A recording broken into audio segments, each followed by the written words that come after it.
Hi, Carly. It's good just to sit down and chat with you about some of the things that we so often talk about internally. So, Carly, we talk a lot to our clients about the importance of creating content, but we also stress the importance not just of creating content and not creating content just to say something, but we talk a lot about creating the right kind of content. And usually we sort of have a rule of thumb. Your content needs to be timely, relevant, and interesting to your audience. So recently you had the opportunity to go to the Opal Family Office Private Wealth Legacy Summit in the Hamptons. Lucky you. And when you were there, you were sort of surprised. Do you want to tell us a little bit about that experience? Yeah, so it actually was very surprising. This was the first conference that I have attended where families were a majority of the attendees.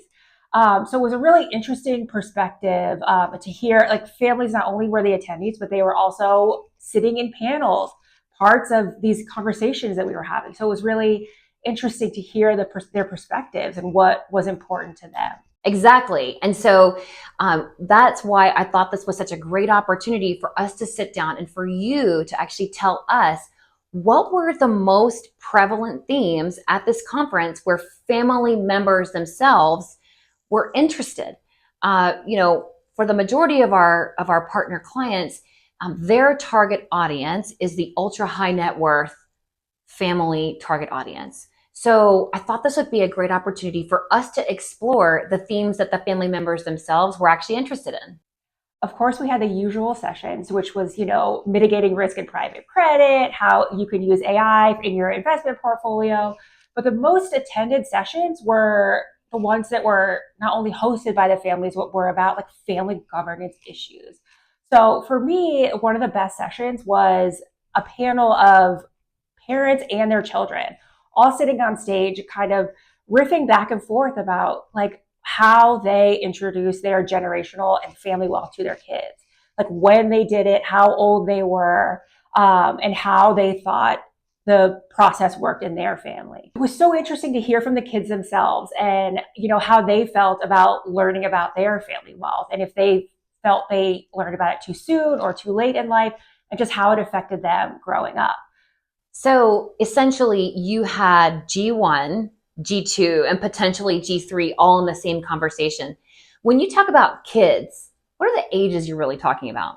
So G2 was between like mid 30s to early 20s. So it was a wide range of experiences. Awesome. Okay, so clearly intergenerational communication is a huge theme for these family members. What other themes were spoken about at the conference? Another big topic at the conference was equitable treatment of family members. So in today's day and age, families are made up, they're like divorces, stepchildren, people who are involved in the family office, people who aren't.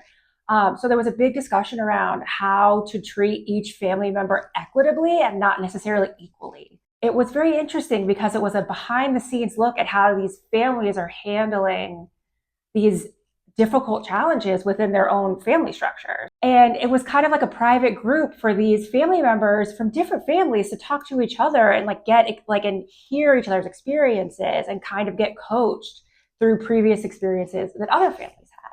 It was so interesting.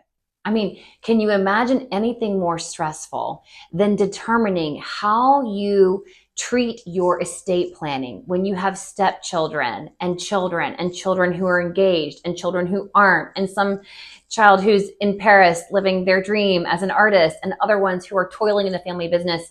It's got to be really difficult. And we actually had a partner client several years ago to talk about this theme of when equal is not fair. So that's a great theme for particularly for business owning families. And what was another one that you found was prevalent? Another big theme that was very prevalent was engaging the next generation in the family business. So there were a lot of kind of offshoot themes like women in wealth, how to support, the next generation of women, philanthropy. There was a lot of topics on philanthropy because, it's a theme with the next generation. They want to give away their money, which is so interesting. So a big part of the conversation was that the next generation feels disconnected from, the purpose of the family wealth. So that's where impact and philanthropy came in to really help, the next generation learn about what the family is doing with this massive amount of money that they have. So here we have this conference full of family members themselves who are actively attending and partaking in the conversation. And the sessions that were the most attended and the most engaging were the sessions not on the investments, but rather on interpersonal communications, intergenerational communication, and governance, and philanthropy, and impact investing. So why are our clients so keen to default to create content that's very technical and focused on this macroeconomic environment or specific investment classes? I wonder if instead they would be better off creating content around the family members themselves and content that's focused on the emotion rather than just the financial. I think it will be interesting to see what happens moving forward in the wealth management industry with like the types of content that are produced based on, the fact that this giant wealth transfer, we're in the middle of a giant wealth transfer right now. Women are about to control trillions of dollars of wealth. So it will be interesting to see, what content resonates with the new demographic and the new client of wealth management firms. 100%. And how that conversation has shifted over the past few decades, right? Because you would never imagine this 30 years ago that this would be the prevalent theme of a wealth management conference. Bottom line is that we always want to encourage our clients to really listen to their conversations with their clients and their families that they work with, to tap into the most pressing challenges, what matters the most to the family members, and to hone in and create content that's centered around what they want to talk about, not what the wealth advisors themselves want to talk about. I think it's so easy for everyone to just kind of fall into the routine of producing investment related content. 100%. Everybody wants to know kind of like the trends, all like what's going on in the market month to month, but who's producing the content that's based around, these softer skills that families are really interested in? Absolutely. It's been so great having this conversation with you. As you know, I love talking about wealth management marketing. It's so fun to talk about what's, the future of wealth management. Here it is. Here it is.